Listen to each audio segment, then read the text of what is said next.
Zoom the recording. Okay, great. So let me go ahead and let's get started. So first and foremost, if you are with me for 101, you know I love to ask you to clear your space. If you have a bunch of tabs open, X them out. If you have a lot of things going on in your workspace, just grab a pen, piece of paper, or a pencil. We're also going to be utilizing the chat, kind of like our notebook today. So I'd love some interaction in there as well. But just to make sure you can clear your space as much as possible, turn that phone over if you can. This time is for you. And secondly, mindset. I always like to come into a webinar or a presentation with a fresh mindset that we can accomplish anything. Virtual events, everyone just take a deep breath. It's been a really crazy year. I cannot believe we are less than a week away, or no, about a week away from Thanksgiving. So we've made it this far. So just your mindset to be positive, we can be innovative, we can be creative, no matter how much budget you have or the staff members you have, you can rock a virtual event. So with that said, have you planned a virtual event before? I'd love to know in the chat. Give me a Y for yes or an N for no. Okay, Hunter, I see you. Terry, Samantha. Oh, we've got lots of no's. Lots of no's and yeses. Okay, really interesting. So it looks like this is kind of a 50-50 group.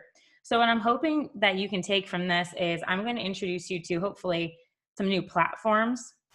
We're going to talk through virtual event styles of events, some different tools to use. So hopefully whether you have planned a virtual event before or not, there's some new learnings that you can share with the rest of your team. So I share this quote. This was from Lisa Bechtold at Take Stock in Children of Sarasota County, right in your backyard. I worked for Take Stock of Children straight out of college. It was my first job working with Lisa. And earlier this year, I reached out to her because normally in May, they do a celebration of hope honoring all of their graduating seniors. Understanding that that was not going to happen, I just reached out to her and said, have you thought about a virtual event? And this middle paragraph, right? They were scared. They were very skeptical. They were feared. How would we even do that? Will people participate? All of these kind of worries. And I just bring this up for a couple of reasons. In bold, one of the best celebrations we have ever had and online. And lastly, a special and super memorable event, and it continues to live on. So I think what this goes to show is we created this event in 2 weeks because early on in like April, May, everyone was trying to figure out what they were going to do. They didn't have the luxury of planning for a fall event if they were trying to do something in the spring. So everything was very fast. So now if you're planning for 2021, there's adequate time to go ahead and get that planning in check. But I just like to share this quote that magical things can still happen virtually. So today I'm going to break down how to implement a virtual event in 5 key steps. And those 5 steps are, number 1, what's the impact goal of your event? This is so, so important. Number 2, we're going to talk about, and hopefully you can pick your event format. Number 3, after you have your event format, what is the right platform for your virtual event? There are a ton now that have popped up. So talking about which ones have I seen that I've done demos with that I would recommend, we'll discuss that and showcase some demos for you today.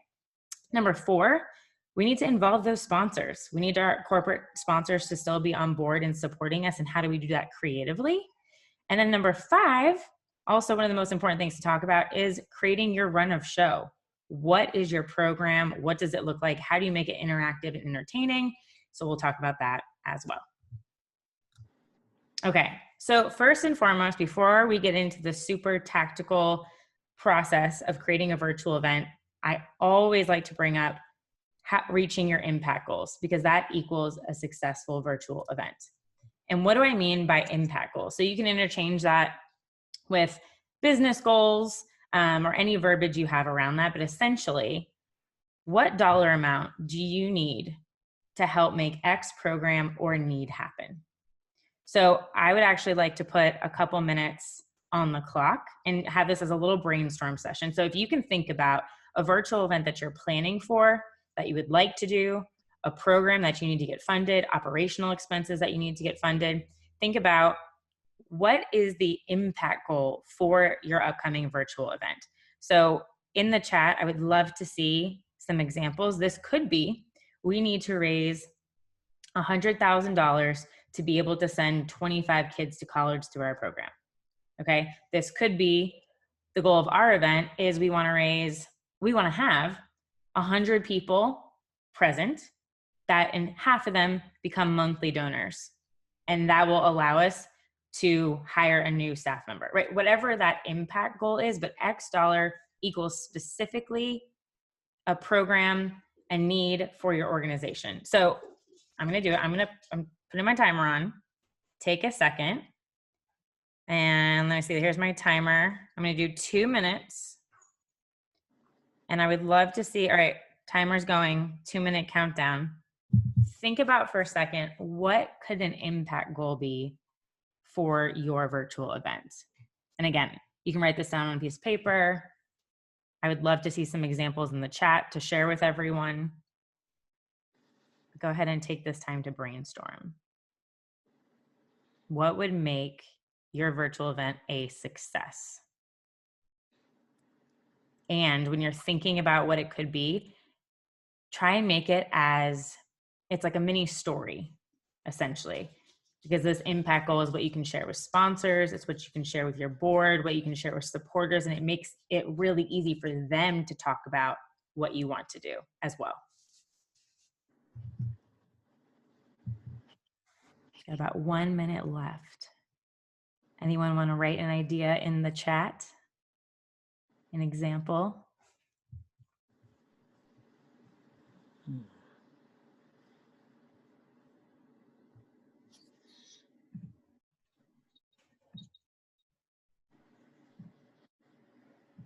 I see lots of thinking.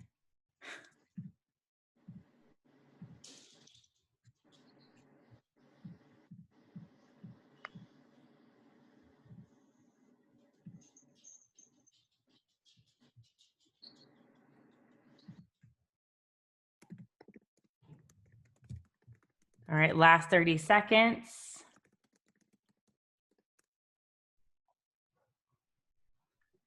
So Brenda just said, keeping everyone engaged in the process. So what I would ask you to say is put a dollar amount specific to that. So if it's, because you want to be as quantitative as possible, so that you can look back at the end and say, yes, this was a success for us. And there goes my timer.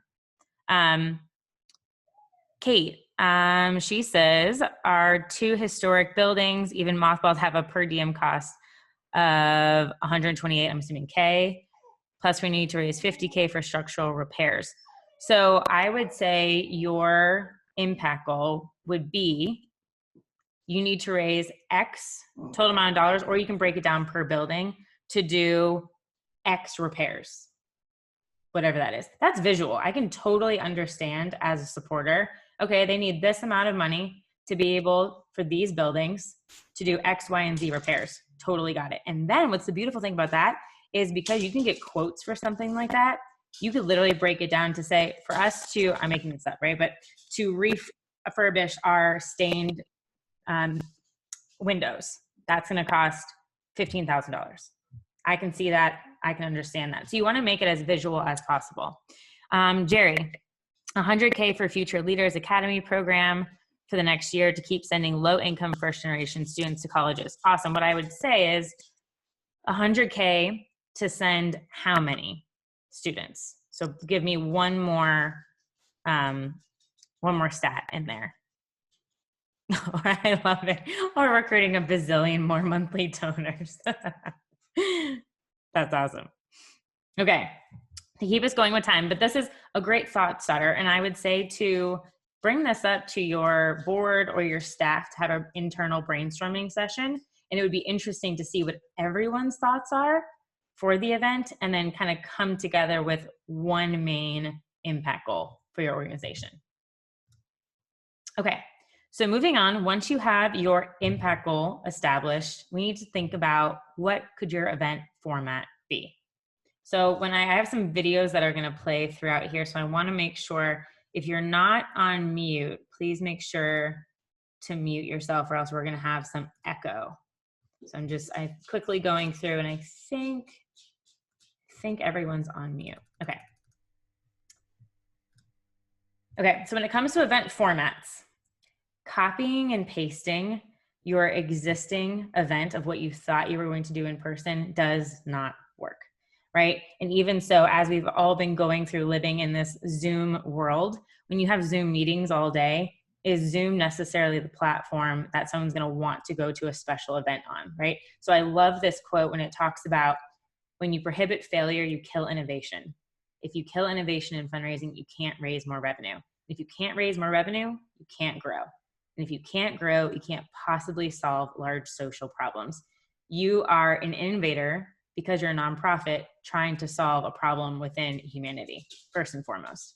So I just like to express that trying a new platform, and if there's some weird kinks because you're doing it live, all of that is great. It's raw, it's real, it shows that you're growing. So again, I just like to showcase this quote. And secondly, when you're thinking about your event, have you asked your supporters what kind of event they would like to participate in? You might be thinking, oh, they would love to do X, Y, and Z. But times are weird, right? A lot of kids are doing virtual homeschooling. So kids are home. Sorry for my dog that's walking around in the background. That's Malo. But ask your supporters to do through a social media poll. You could put one up. Social media is a great way to receive feedback. You can put up a poll on Instagram and have people pick and choose. Would they prefer to do a virtual 5K? Would they prefer to do like a cooking culinary series? Ask. An email survey, another great way to get feedback. Or 3, go live. Go live on Facebook, go live on Instagram, and start to talk about what your impact goal is. We're thinking about creative ideas for our event. We'd love your participation in thinking about what that event could be. Is there an experience everyone's really been looking forward to, or someone they'd like to hear from, an expert on something? So I think there's a lot of fun and engagement that can happen when you reach out and ask.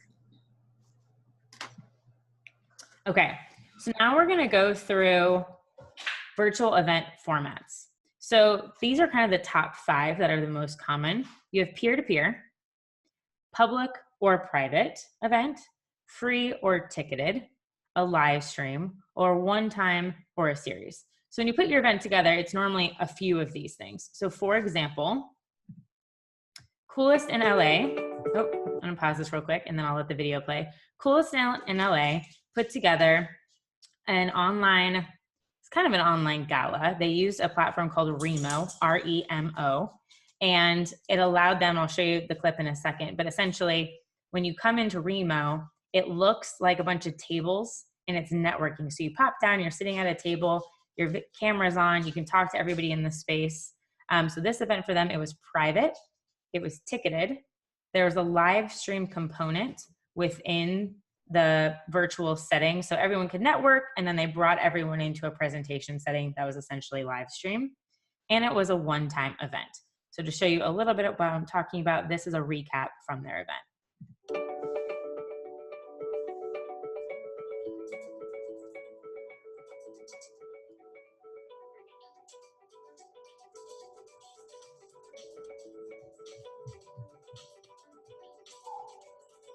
He's my friend and guitar player. We're going to sing a few songs for you, and then you can get back to saving the world. He's my friend. We're going to sing. Oh, it did double up. So I'm just gonna scroll this through because the audio is being a bit weird. But essentially, let me see if I can go back real quick. So this was the format where you can see there's tables in the background. So everybody kind of dropped into a table setting. This is 4 people sitting at a table. They can network with one another. And then there's a chat functionality. You can click in and get contact information. This event had 250 people, but Remo has the opportunity where you can have, I believe, based upon all the different floor levels, up to 1,000 participants. So you have your networking session, you can bounce around to different tables, you could theme your tables by different topics of conversation, and then it ends up going into presentation mode. And let me see, so they had a performer, so they could showcase their performer. They had their MC. They had kind of a fireside chat conversation. They brought in multiple people to speak on camera. So they were able to do a lot of different things throughout this event. And they did surpass all of their goals that they had set up. One thing to note about Remo with this event is there is no donation and fundraising capability built into Remo. In their case, they did pre-donation by it being ticketed. So that was fundraising for them. And they had a text to give component. So during their live presentation, they could put the banners and just do the call to action virtually for people to do text to give. But through the actual platform, there is no current donation functionality. So that's one example. Example locally, so with Take Stock, we produced an event on Facebook and YouTube using StreamYard. So in this case, the event was public, it was free, it was a live stream, and it was a one-time event. So in this case, their goal was not to raise funds. The goal was a celebration. The goal was to bring people together in community and to celebrate the graduating seniors and be able to invite people from all over that might have not been able to join a physical event in Sarasota. So it depends again on what your impact goal is for your event. But in this case, this is an example where we streamed it across multiple channels.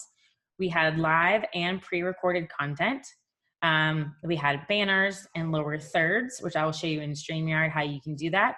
But this is another example of a virtual event format. Let me pause this one again. So I loved this example from Encourage Kids. They put together a summer series called Serving Up Smiles at Home. It was private, they were ticketed, they were live stream events, but it was a series. So throughout the summer, I think it was every week. If you go to their website, it still has all of them on there. They did different culinary series, whether it was a mixologist, somebody doing appetizers, cooking entrees. So they had chefs, they had individuals that come. So your donors, your supporters could register online.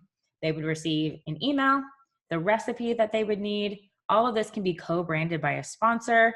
They had Capital Grill. The chef from Capital Grill came on there and cooked. So Capital Grill was a sponsor. So there's a lot of cool ways to integrate sponsors into an event like this. And instead of one big event, you do bite-sized ones, but you do them consistently so that maybe you can't go to one event, or maybe $250 for tickets too pricey, but somebody can definitely do 25 and they're going to invite their friend that was happy to join something to learn how to cook for 25. And then you're expanding your donor base. So pros and cons to each one. I think the lower cost events that are providing something entertaining allows you to invite friends and family, kind of like the peer-to-peer aspect, to get more people involved. So let me see if this one does the same echo. Oh, it is. Let me see if everyone's on. It might be a little feedback going on. But essentially, I'm going to jump ahead again. So you had, let me see if I can showcase. Somebody's introing. They're talking about she's going to be cooking for them. So the chef is showcasing. And on Zoom, right, in this case, they're showcasing cutting up some vegetables. What was so clever, I watched one of these, is the chef would set up a couple different cameras. So one camera would be like the cutting board. Another one would be like above the oven. And so they would just take different iPhone angles, and through Zoom, they would log in to all of those different camera angles. So you could switch between to see different camera shots. So really, really cool. And then I think what's so neat, so there we go, you can see all the different camera angles. There's a mixologist from the Capital Grill teaching them how to make a beverage. And then I think, let me see if I can go here towards the end. There you go. So you can see all the people on the live stream that are cooking alongside, and it just makes it really fun and interactive. And essentially you're cooking together. So I thought this one was really neat, and everyone's having a good time. So pretty neat. And then this, if you're familiar, the month we're in, November, is famous for Movember. I ran their North America digital campaign last year. They are the Mustache Men's Health charity that fights or tries to work and prevent testicular cancer, prostate cancer, and mental health and suicide prevention. So every year for the past, I believe it's 17 years, they launch a peer-to-peer fundraising campaign. It's public, it's free, right, to create your own page. They do live streams, and it's a series, or in this case, month-long campaign where they are doing different events and they're live streaming, but it's a month-long, essentially, peer-to-peer campaign where they are utilizing their Mobros and Mosistas to generate funds and awareness for the cause. And so in this case, they have their own custom-built website system where they do their peer-to-peer fundraising, but there's lots of options like Classy, Fundraise, Give Butter, which we're going to talk about in a second, to be able to use. Okay, so that's, you have to think about how do you want to set up your event, and then after you think about that, you can really research what's the right platform to utilize. So some examples, StreamYard, which I'm going to showcase in a second as a demo. StreamYard is this top graphic.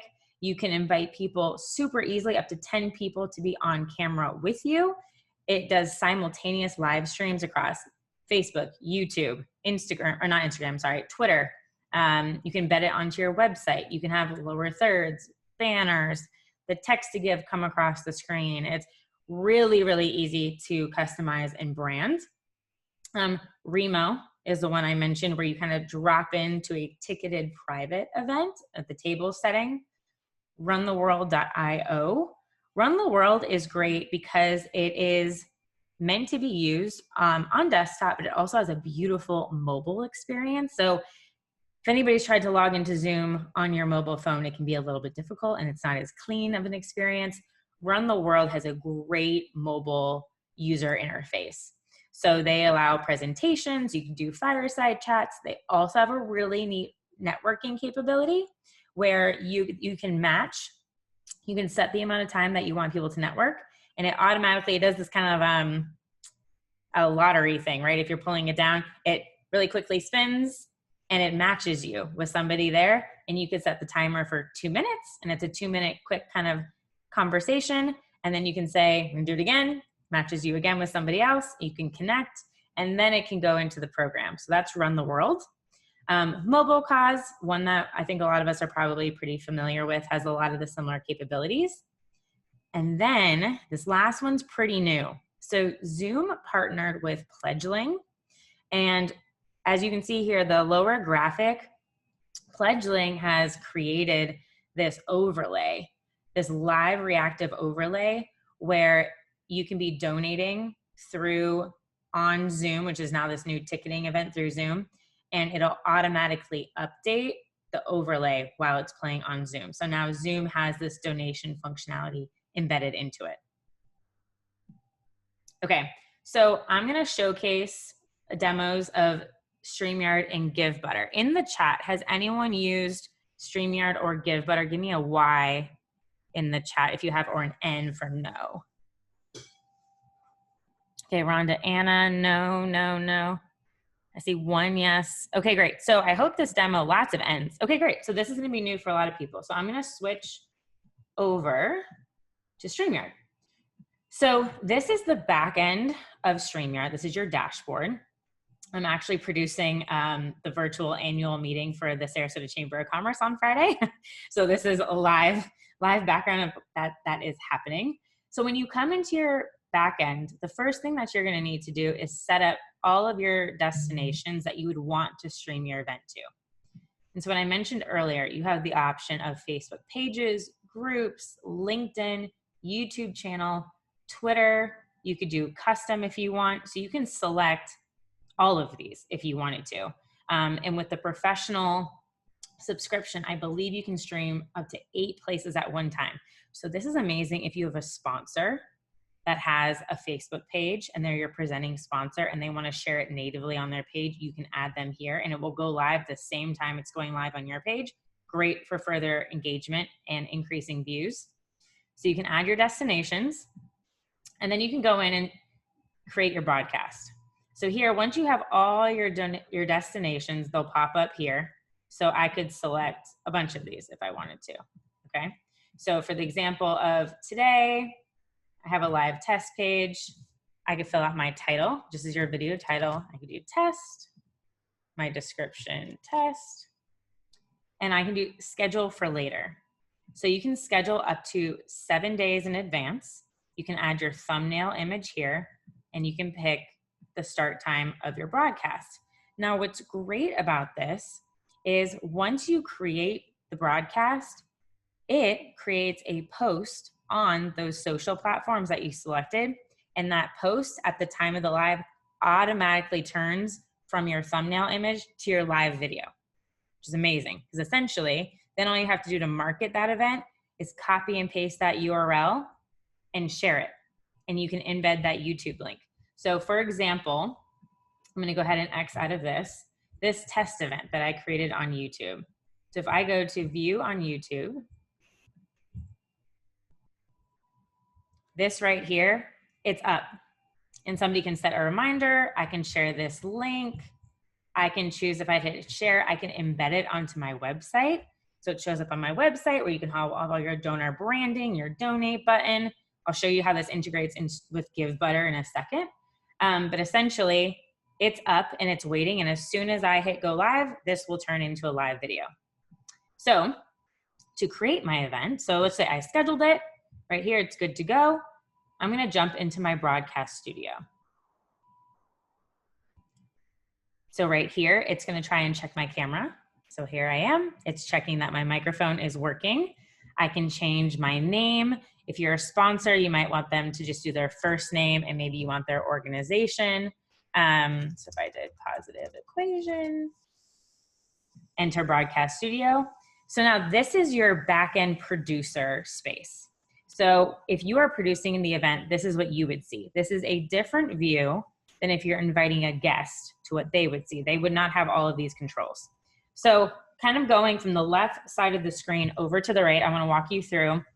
The first thing you'll notice is here's my camera down at the bottom. So I am not yet in the active stream and I'm not live, right? So up at the top, you can see it says go live with this blue button. Currently not live. So at this point, I'm just playing around, right? I can test a bunch of things. I can add a bunch of my branding. Nothing is being shown live. So for example, if I add myself to the screen, now I'm in the screen. I can take myself off. The audio is now off. If I have 2 or more people, you can see here, I can showcase us side by side. I could do a background if I wanted to. It just allows you to position the screen differently. I can share my screen and have a presentation here and change how I want the presentation. That's where this square is being shown. I can change how that looks. So there's a lot of neat functionality to keep. I think what's important at a virtual event is if you have live content is you want to keep the screen moving. You want to keep it changing it up and interactive for people that are watching. So it allows you to do that. Going down to the bottom, cam mic, this is kind of where my settings are. So I could pick and choose what camera I want. So right now it's using my professional camera versus my webcam from my computer. That just kind of shows you a difference. So if I was to switch, see how different that is with even the coloring?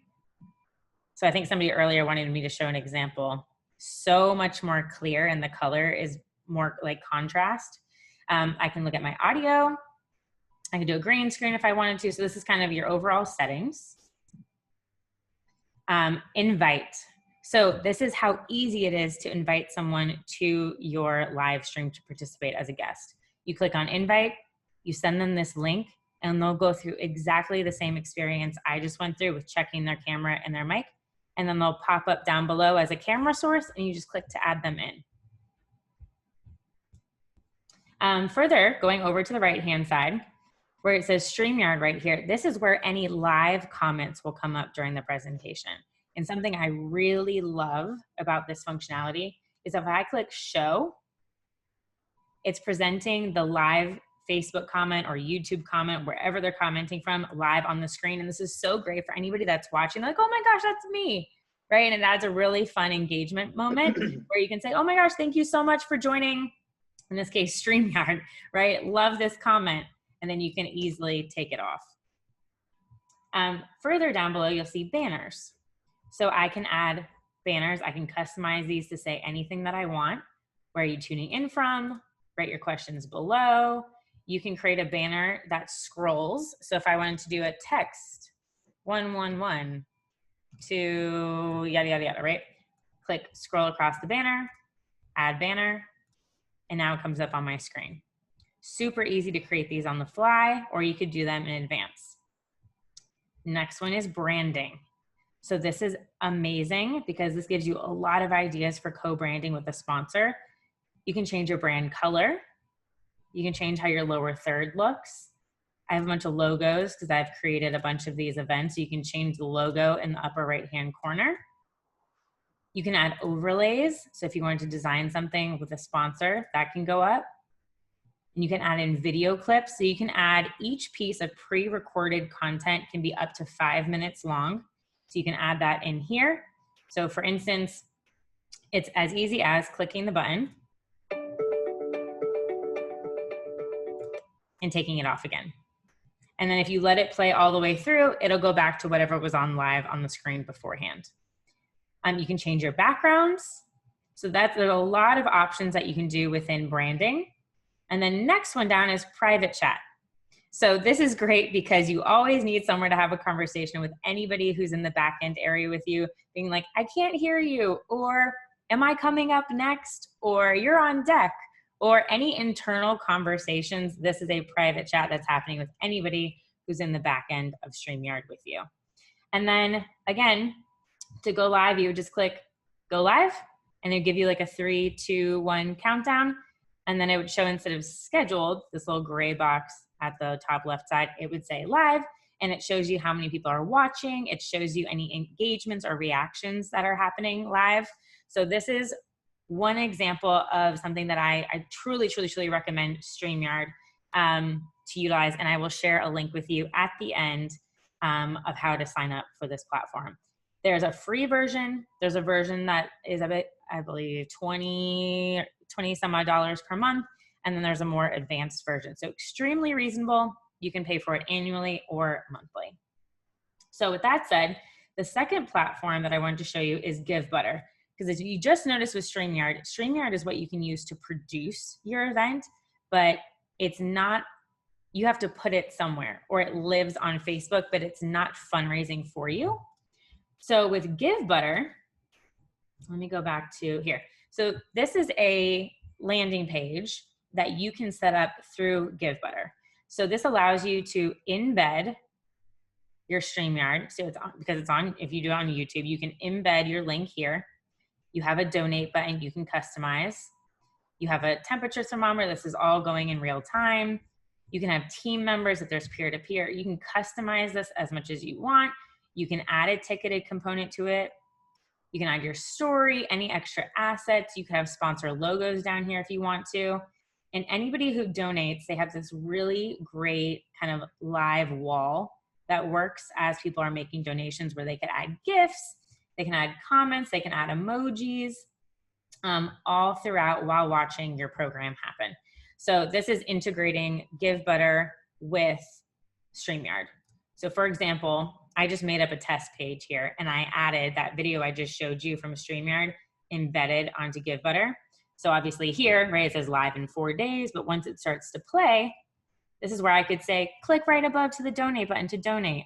And they can click, and right here, I haven't customized this besides just a ticket.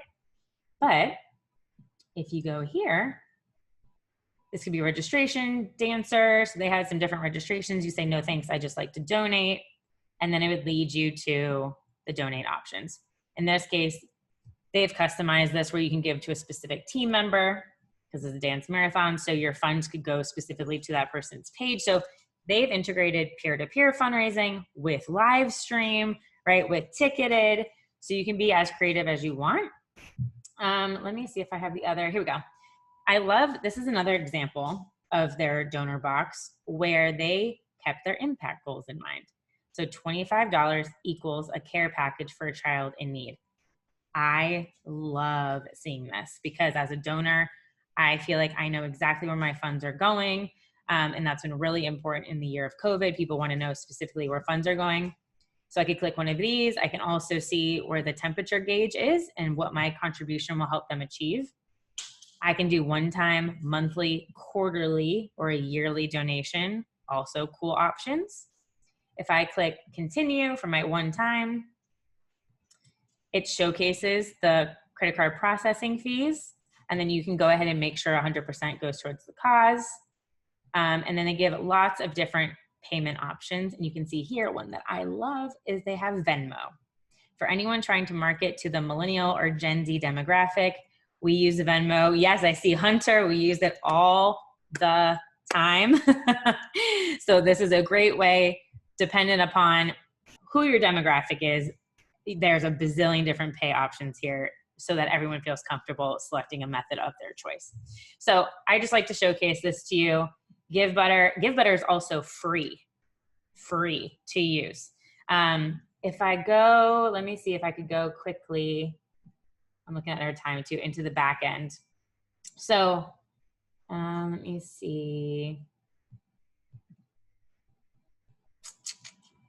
I wanted to try and show you the breakdown of how easy, here we go. Okay, so this is the back end of where I'd be able to alter everything with my campaign. And they guide you step by step on how to do this. So if I go to my campaign and I want to edit it, this is all the things that I can edit. I can edit my goal, my colors, my cover photo. But in this case, I had my live stream there, right? So you can pick YouTube, Vimeo, Twitch, Facebook.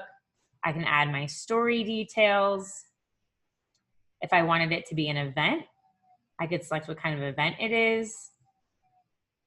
I can add my ticket quantities. I can add a promo code. They also give you, let me see if it's on here. They activate text to give for you through this platform as well. I'm just trying to remember where it is. There we go, text to donate. So you can create a short code specifically within GiveButter's functionality. You can add QR codes. They literally create any specific functionality that you want for your event. So I highly recommend checking out GiveButter. Okay, let me go back to our presentation. Okay, was that helpful? Give me a Y in the chat if those two demos were beneficial. Rhonda, I see you. Anna, Jennifer, awesome, good.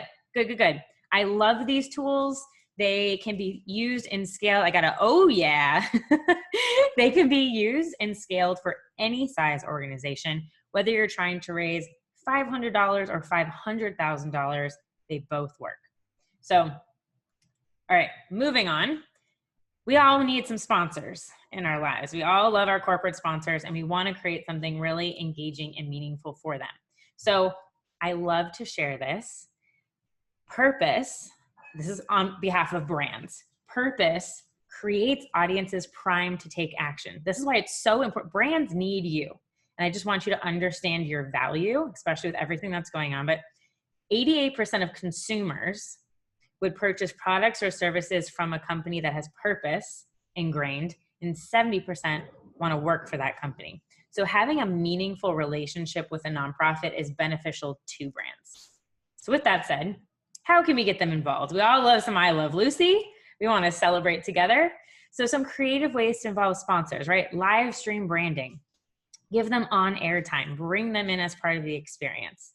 Can you create a virtual shop or a gift bag experience? Having a conversation with them, they might be saying, we're having a really hard time selling X product. Okay, let's do a partial proceeds around that product. Let's help you push that. Or let's do a virtual shop highlighting those items, right? And we get a partial proceeds back. Co-branding on emails and landing pages. The event I showed you with the Encourage Kids, that recipe email, all of that could be branded by a sponsor. Branded virtual waiting rooms. You could do sponsored meals, but they have to go pick them up. There's so many fun ways to integrate a sponsor. And then pricing your sponsorships. I think this is a big thing. That is a new way of thinking about sponsorships. We're very used to those presenting gold, silver, diamond, bronze packages that list a bunch of things with $10K, $15K, $500, whatever those blanketed amounts are. I really want to challenge you to think about pricing your sponsorships based off of your impact goals. So this, the Cover a Child's Trial fee, this is from IJM, International Justice Mission. And if you think about presenting this to a sponsor, $105 covers the trial fees for one case. You could times this by 10, and then you could say, your 10K will allow us to provide X trial cases for kids. That is a much more meaningful storyline to your sponsors than, can you donate 10K and it's going to give you your logo on a website and it's going to give you some email branding, and that's fine. But if they are really purpose driven, because that's what their consumers want, remember, they want a truly authentic brand to be doing good work, then tell them about exactly the meaning and the mission of what they're going to be able to help do. And then in your pitch deck, in your email, if your closing line is, will you help us achieve blank? That is way more meaningful than, will you donate 10K? Anytime that you can create that impact message, that is key. Okay, and then lastly, creating an engaging run of show. So we've talked about a lot of platforms, a lot of different options. You want to make sure that your event is interactive and fun. So when I talk about run of show, we're thinking about the length. What makes sense based upon who will be attending? Does it make sense for it to be a 30-minute happy hour? Could it be an hour? Is it a series, right? What's in your program? Is it live or pre-taped content or both, which is fine? What equipment do you need to be using? We talked about a couple of lighting and camera at the beginning. And then also, what are the roles and responsibilities of your team? If you're doing a live stream, will there be somebody that's community managing the comments and responding to the comments? There absolutely should be. So thinking about who's going to be monitoring the program and the visuals, who's going to be running StreamYard. If you have guests, who's going to be texting to make sure that the guests are coming live at the right time? Who's going to be working on tech? So thinking about all those different aspects of roles, and if necessary, looping in some volunteers to help. So I have a sample run of show, and before the QR code, you can take your camera and scan it if you open up your camera on your iPhone. And I just want to show you really quickly, this is what you'll receive. So this is a virtual event run of show template that I've created. So it breaks down the template terms. And then if you go over to the tabs, you'll see I broke down a run of show for you. So this is your schedule, the length of each segment, what's happening during that time frame, who's on camera, is there any graphic or video content? And then I literally put the real example of our run of show for Take Stock in Children. So this event breaks down exactly what we did. So we started at 6:20. We had our special guest join backstage. No one's on camera, right? Because we're not live yet. But basically it breaks down. So when we're going through our run through, when anybody who's a part of the event, anybody who's going to be on camera, everyone had access to this document and everyone could understand what was happening when, down to literally the minute broken down. So I'll go back again. If you scan this, that's exactly what you'll receive, is that Google spreadsheet. And I'll have this afterwards to share with everyone as well. So real quick, I'm gonna leave it on the screen for a couple more seconds. Take your iPhone, open up camera, put up your camera like you're gonna take a picture, and the little square should pop up linking you to our URL, and it'll pop you right there.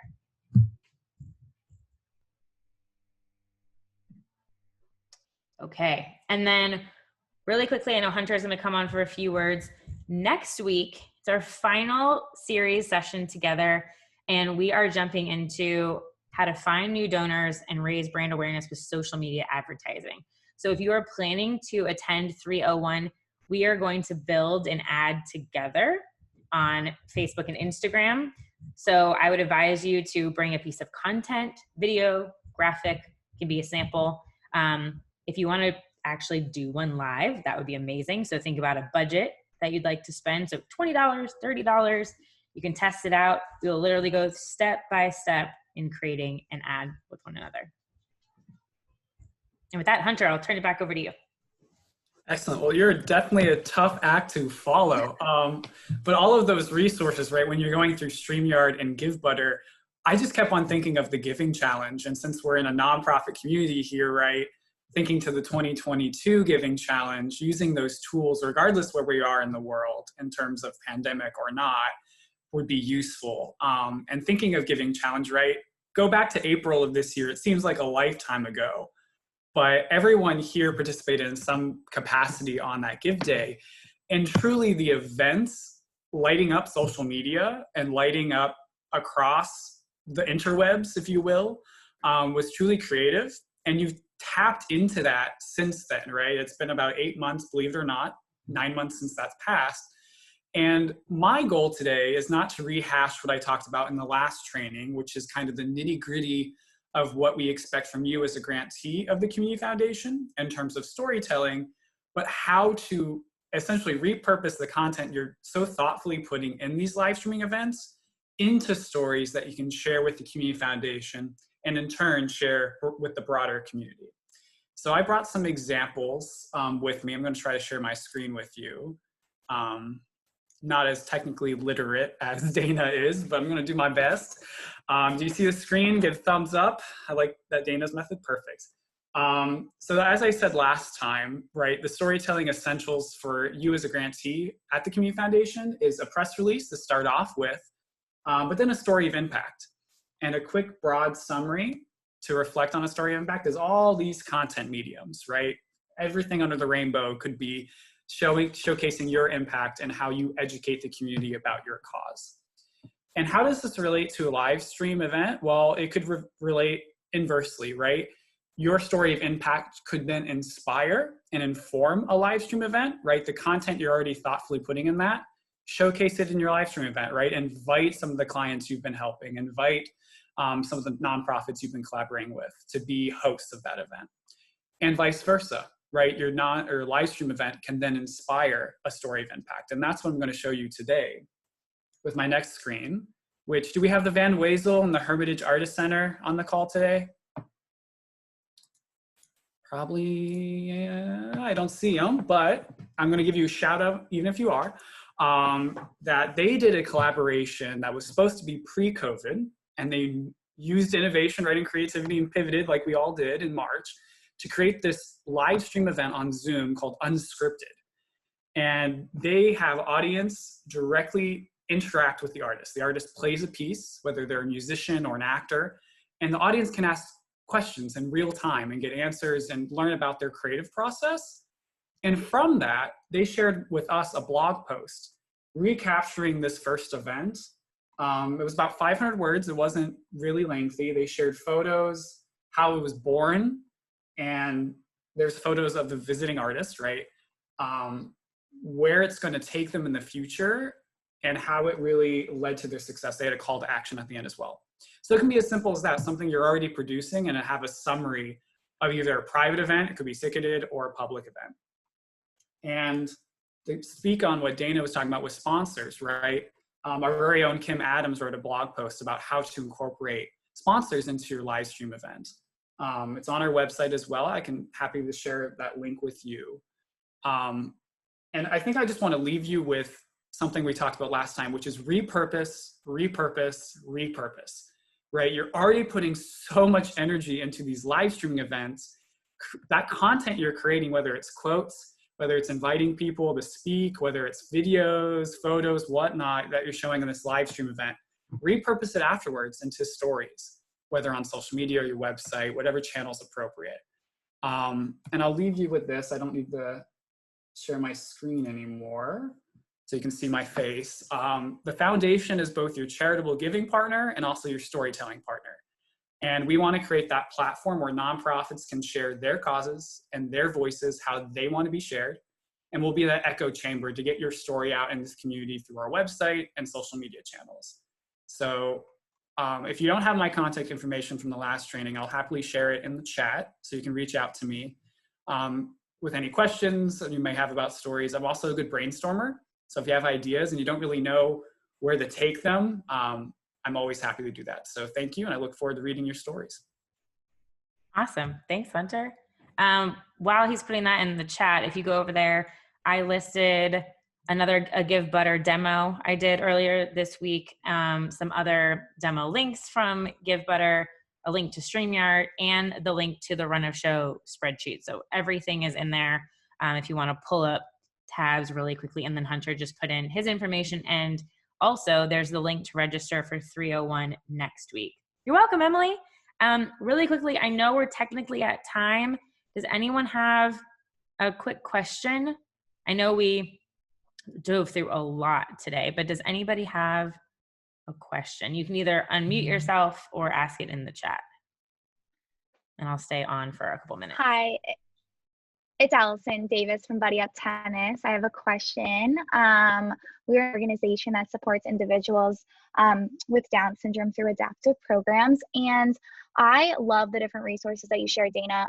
One question that I did have with StreamYard is we found with our virtual events and our virtual spaces, our community loves engagements. They love when, especially on Zoom, when our instructors can call out one person out of 100 and can make sure that everyone gets their name called. Now, I like the idea of StreamYard because it can reach a lot more people. And I feel like you mentioned some of the engagement strategies with the chat, the live chat, but I was wondering if you had any other ideas on using that StreamYard platform and, you know, cultivating more of that engagement with the participants. So if someone's watching with StreamYard, you can put that invite link into the chat to have someone join you on camera if you want. Oh, So nice. that's a cool way I've seen it used before. It's not like Zoom where everybody who joins, you can see all their faces because it's meant to be more of a production. But yeah, you can have up to 10 people kind of in that waiting room area. And it's up to you on the back end to pick and choose who to bring on screen at any given time. So that could be a fun way other than having kind of the comments. Yeah, no, that sounds awesome. Cool. Thank you. You're welcome. I see Samantha, did you say Give Butter is free? I sure did. Yes, they are. They have I think there's just a normal credit card processing fee, but I think they're free. They have different levels, but all of their standard functionality is free. And then there's like, of course, levels that you can upgrade to. Can I share again the ways to incorporate sponsors into a live event? Awesome, we love that. Yes, we love free, don't we? Me too. Yes, I can, Amanda. Let me go back to that slide really quick. And I think also something to think about with sponsors is oftentimes we create our sponsor decks on our own, right? And I think right now is a really great time to have conversations with your sponsors to say what would be helpful, right? What are they looking for? Is it a waste of your time to put a logo on a website? Do they even want that, right? What's a really meaningful way to work with them? Okay, let me see if this will work. Here we go. There you go. So yeah, that would be my biggest, let me bring up the chat. That would be my biggest idea, is just to ask them. You're welcome. Any final questions? And then of course, if you want to reach me afterwards, my website is, I'll link it in here. There we go. And then my email is just dana@positiveequation.com. So if you have any further questions or want to brainstorm anything, feel free to reach out and I will get back to you as soon as I can. And I'm really excited for 301. I hope this was really valuable information. And again, thank you to Hunter and Madeline for putting this on. Any last comments or anything else, Hunter, that you have? No? Okay, awesome. I'm going to